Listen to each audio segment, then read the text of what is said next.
Welcome to my channel. আজকে আমি তোমাদের শেখাবো ডিগ্রি চেঞ্জ, সুপারলেটিভ ডিগ্রি থেকে কম্পারেটিভ ডিগ্রি করার নিয়ম। দেখো সূত্রটা লিখি, সাবজেক্ট বি ভার্ব, তারপরে হচ্ছে তোমার অ্যাডজেক্টিভ, দেন তারপরে এনি আদার বা মোস্ট আদার, সেন্টেন্সের বাকি অংশ।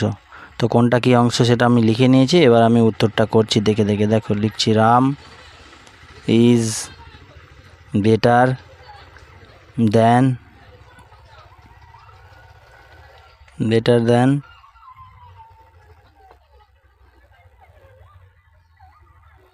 এনি আদার বয়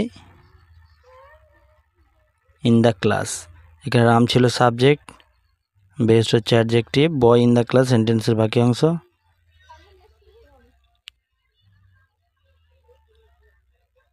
তো আমার হয়ে গেল কমপ্লিট। তোমাদের ভিডিওটা কেমন লাগলো তোমরা সবাই জানিও। Thank you for watching my video.